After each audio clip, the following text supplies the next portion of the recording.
விழா. இங்கே இந்த நூலை மரியாதைக்குரிய மேனாள் அமைச்சர் ஐயா டாக்டர் H.V. அண்டே அவர்கள் வெளியிடுகிறார்கள். முதல் பிரதியை கவிஞர் ஐயா முத்துலிங்கம் ஐயா அவர்களும் விஜயராமன் ஐயா அவர்களும் முத்தையா அவர்களும் பெற்றுக் கொள்கிறார்கள். ஒவ்வொன்றும் அப்படியே கொடுமா.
அனைத்து இந்திய தமிழ் சங்கம் நடத்துகின்ற விழா.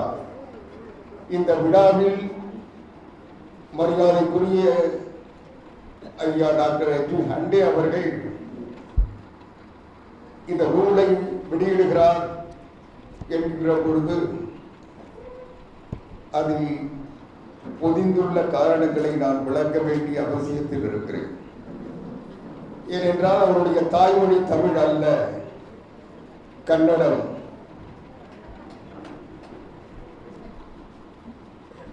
கன்னடத்தை தாய்மொழியாக கொண்டு தமிழ்நாட்டில் தமிழை காப்பாற்றிக் கொண்டிருப்பவர் அவர். புரட்சி தலைவர் எம்ஜிஆர் அமைச்சரவையில் சுகாதாரத்துறை அமைச்சராக இருந்தார். ஆனால் அவருக்கு அரசியல் கற்றுத்தந்தவர் புரட்சி தலைவர் எம்ஜிஆர் இல்லை, மூதறிஞர் ராஜாஜி. ஆவடி குமார் அவர்கள் ஜே டிவியிலே அடிக்கடிக்கு வரார், பார்த்துருக்கீங்கல்ல.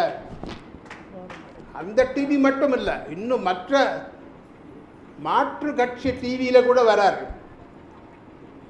டிவி தொலைக்காட்சியினுடைய அந்த கருத்தரங்கில் வாதத்தில் ஆவடி குமார் அவர்களை தோற்பதற்கு இனிமேல் ஒருத்தன் பறக்கணும். என்னால் கூட முடியாது. I won't be able to defeat him.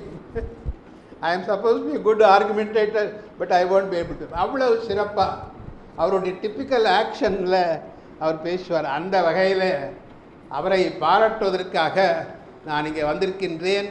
இந்த வாய்ப்பு கொடுத்தமைக்காக என்னுடைய நன்றிகளது வணக்கத்தை தெரிவித்துக் கொண்டு விடைபெறுகிறேன். வணக்கம்.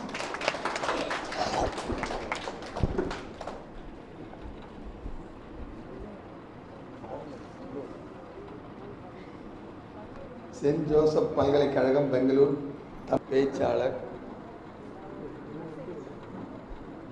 சிறப்பாக பணியாற்றுபவர். அடுத்து நீங்கள் அவரை தொடர்ந்து கைமாமணி தமிழ்துறை பேராசிரியர் முனைவர் வி. சரளா ஆறுமுகம் அவர்.